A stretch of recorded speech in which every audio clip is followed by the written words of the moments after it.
ದೇವಾಲಯದಲ್ಲಿ ಏಸುಬಾಲರ ಸಮರ್ಪಣೆಯ ಮಹೋತ್ಸವ. ಪ್ರವಾದಿ ಮಲಾಖಿಯನ ಗ್ರಂಥದಿಂದ ವಾಚನ. ಸೇನಾಧೀಶ್ವರ ಸರ್ವೇಶ್ವರ ಹೇಳುವುದನ್ನು ಕೇಳಿ, ನಾನು ನನ್ನ ದೂತನನ್ನು ಮುಂದಾಗಿ ಕಳುಹಿಸುತ್ತೇನೆ. ನಾನು ಬರಲು ಮಾರ್ಗವನ್ನು ಆತನು ಸಿದ್ಧಗೊಳಿಸುವನು. ನೀವು ಎದುರು ನೋಡುತ್ತಿರುವ ಸರ್ವೇಶ್ವರ ಇದ್ದಕ್ಕಿದ್ದಂತೆ ತಮ್ಮ ಆಲಯಕ್ಕೆ ಬರುವರು. ಇಗೋ, ನಿಮಗೆ ಪ್ರಿಯನಾದ ದೂತನು ಬರುವನು. ನನ್ನ ಒಡಂಬಡಿಕೆಯನ್ನು ನಿಮಗೆ ಪ್ರಕಟಿಸುವನು. ಆದರೆ ಆತನು ಬರುವಾಗ ಆತನನ್ನು ಎದುರುಗೊಳ್ಳಬಲ್ಲವನು ಯಾರು? ಆತನ ದರ್ಶನವನ್ನು ಪಡೆದು ಬದುಕಬಲ್ಲವನು ಯಾರು? ಆತನು ಅಕ್ಕಸಾಲಿಗನ ಕುಲುಮೆಯ ಬೆಂಕಿಗೂ ಅಗಸನ ಚೌಳಿಗೂ ಸಮಾನನು. ಬೆಳ್ಳಿಯನ್ನು ಶುದ್ಧೀಕರಿಸುವ ಅಕ್ಕಸಾಲಿಗನಂತೆ ಲೇವಿಯ ವಂಶದವರನ್ನು ಶುದ್ಧಗೊಳಿಸುವನು. ಬೆಳ್ಳಿ ಬಂಗಾರದಂತೆ ಶುದ್ಧೀಕರಿಸುವನು. ಆಗ ಅವರು ಯೋಗ್ಯವಾದ ಕಾಣಿಕೆಗಳನ್ನು ಸರ್ವೇಶ್ವರ ಸ್ವಾಮಿಗೆ ತಂದೊಪ್ಪಿಸುವರು. ಪೂರ್ವ ದಿನಗಳಲ್ಲಿನ ಪುರಾತನ ಕಾಲದಲ್ಲಿ ಇದ್ದಂತೆ ಜೂದ ಮತ್ತು ಜೆರುಸಲೇಮಿನ ಜನರ ಕಾಣಿಕೆಗಳನ್ನು ಆ ಸ್ವಾಮಿಗೆ ಮೆಚ್ಚುಗೆಯಾಗಿರುವವು. ಪ್ರಭುವಿನ ವಾಕ್ಯ. ದೇವರಿಗೆ ಕೃತಜ್ಞತೆ ಸಲ್ಲಲಿ. ಕೀರ್ತನೆ. ಶ್ಲೋಕ. ಯಾರಿವನು? ಮಹಿಮಾವಂತ ರಾಜಾದಿರಾಜನು, ಇವನೇ ಪ್ರಭು.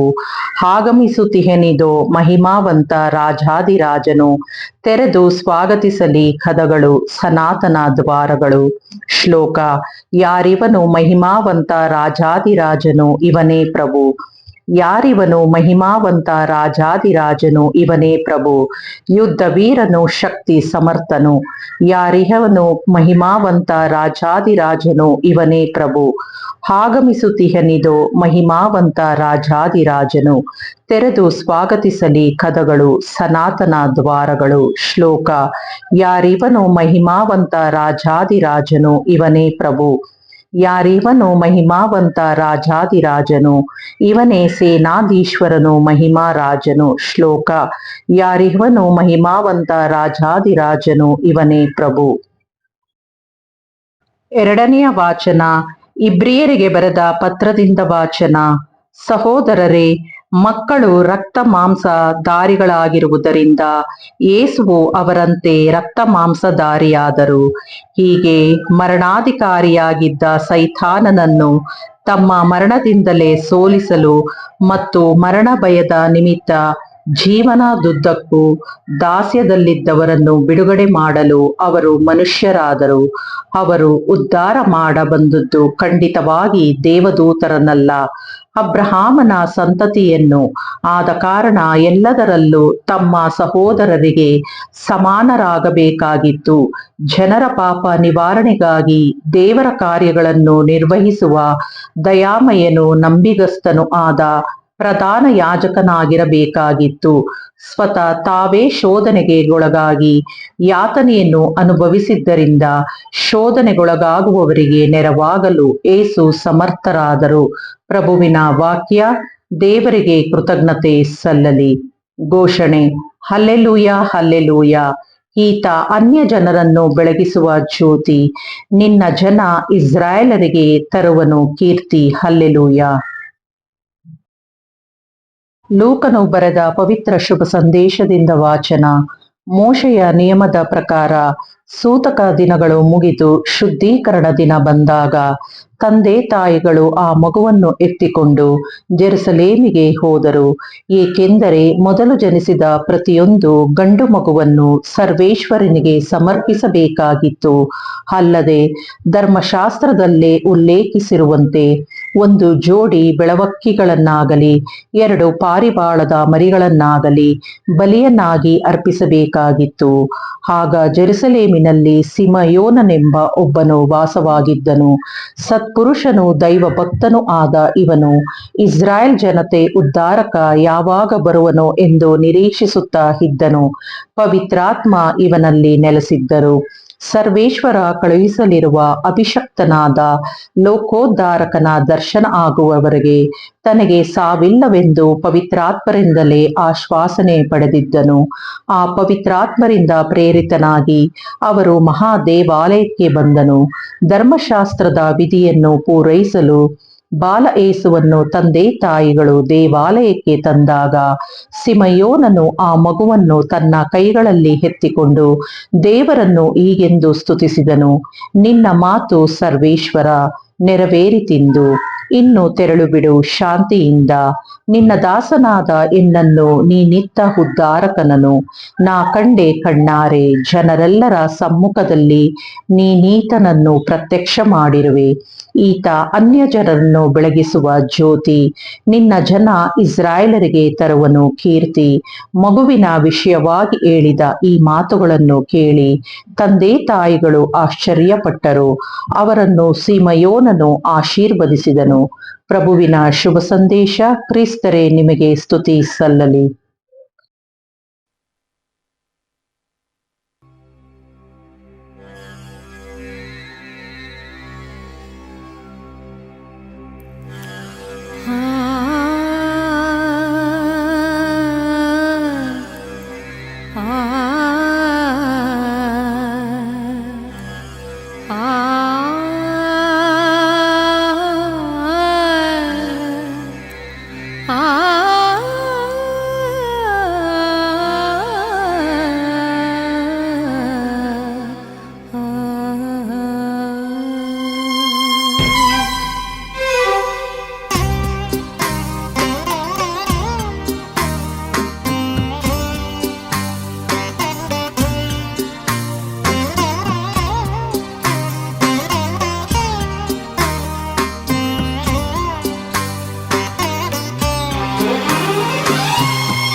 ಬಳಲಿದೆಯ ಮಗುವೇ, ಬಾ ದೇವರ ಬಳಿಗೆ.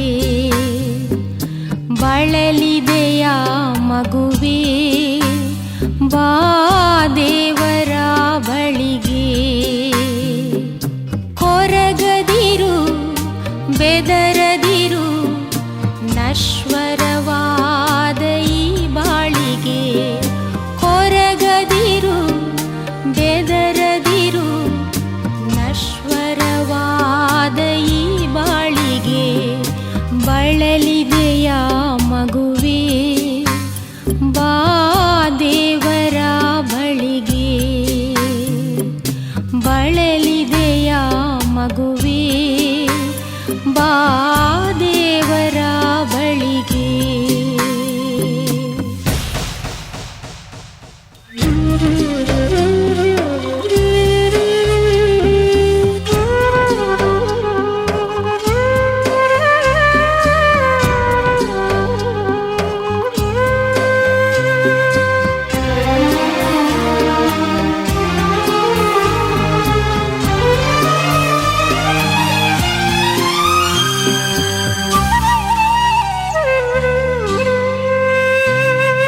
ಬಡವರು ಭಾಗ್ಯವಂತರು, ಪರಲೋಕ ರಾಜ್ಯ ನಿಮ್ಮದು. ಬಡವರು ಭಾಗ್ಯವಂತರು, ಪರಲೋಕ ರಾಜ್ಯ ನಿಮ್ಮದು. ದುಃಖ ಪಡುವವರು ಧನ್ಯರು, ಶಾಂತಿಯ ಪಡೆಯುವರು. ದುಃಖ ಪಡುವವರು ಧನ್ಯರು, ಶಾಂತಿಯ ಪಡೆಯುವರು. ನಿರ್ಮಲ ಚಿತ್ತರು, ನೀತಿವಂತರು, ದೇವರನ್ನು ಕಾಣುವರು.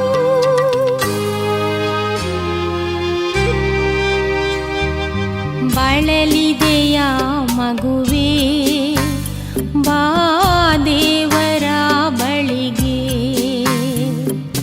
ಬಳಲಿದೆಯ ಮಗುವೇ, ಬಾ ದೇವರ ಬಳಿಗೆ.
ಬಾ